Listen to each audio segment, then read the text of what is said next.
Thursday's afternoon meeting of the National Dialogue Forum presented an opportunity for a Jeremiah Kioni dressed down following his comments that the talks happening at the Bomas were headed nowhere. Kama ni kusema tukae chini na tuheshimiane. Kama hakuna hiyo heshima, basi tuseme kimeumana. Hata Wakenya wengi wanashindwa tunafanya nini ile.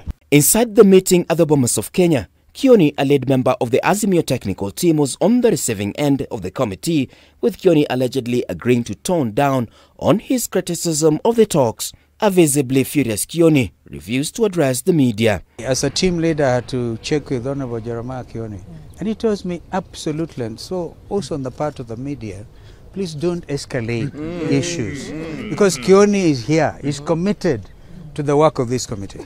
He gave us that assurance. So what's the way forward on Lakini drama kiasi na hapa na pale itakuwepo. We agreed in principle. Whatever happens in this room is what matters, and that's what we focus on. What people say outside there, we ignore. The committee is downplaying any disgruntlement from within and sought to assure Kenyans that talks were on course.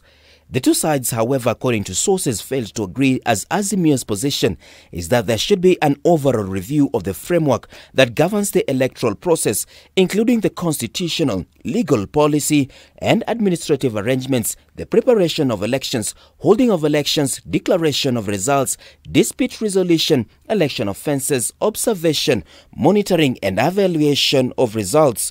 Kenya Kwanza is of the opinion that talks will only be limited to filling vacancies left by the commissioners. We have actually allowed the technical teams again to further unbundle, realign some of the issues that may not be in line with the express mandate of the committee.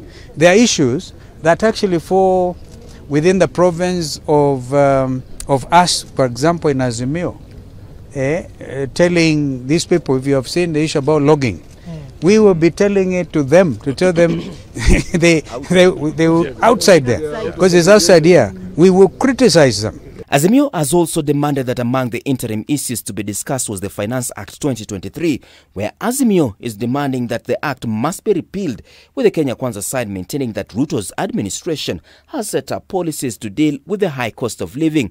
The demands appeared to be leading the talks to a dead end. And even on the issue of the cost of living, it's our business to criticize them and stand on the side of whom we believe are right, the Kenyans, including you.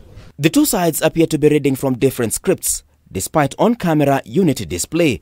According to Azimio, the IEBC should not hold elections and the boundaries delimitation functions, owing from the pressing timelines and intray, coupled with the fact that there will be new commissioners without any institutional memory. Azimio wants the mandate to be delegated to another body, as Kenya Kwanza maintains that delimitation of boundaries is solely a reserve of the IEBC. So we have largely focused, as I told you, on preparations for how we engage with the stakeholders tomorrow. That was the basis of our meeting today. Let's get it point blank. So let us not speculate on other issues that were not part of our engagement. That is continuing work, okay? Some of it, very good progress on security arrangements for all the leaders in the country, very good progress, yeah? So leave it to us to execute this mandate. We all need it. Today's activities at the Bomas of Kenya saw medical practitioners present their memorandum through the committee's secretariat, where they argued that health remained a cornerstone of the country. We want the healthcare discussion to be on the table. We are talking about reorienting health now that the president, and we appreciate the president, what he has done so far, but the discussion should not be centered now on politicians. We want the discussion to be centered and for the people and for the health of the people. We have had healthcare workers going on strike, raising a number of issues, but we have not had the decision makers, the politician, listening to these issues.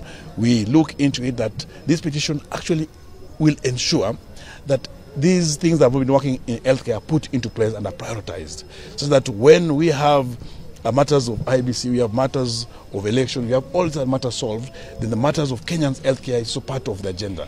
If there is a referendum or there's anything that needs to be done and adopted by the parliament, then Kenyans all should be sure that their healthcare is part of it. Ethnic communities that have felt neglected also turned up at the Bomas to air out their grievances. Kupata identification document imekuwa ni shida kubwa sana kwa jamii yetu ndogo ndogo zilizo pembezoni.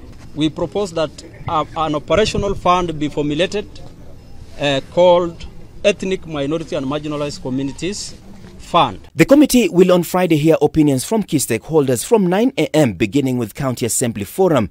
IEBC selection panel and the Secretariat are also set to make an appearance. To execute this mandate. Martin Opio, K24 TV, Nairobi.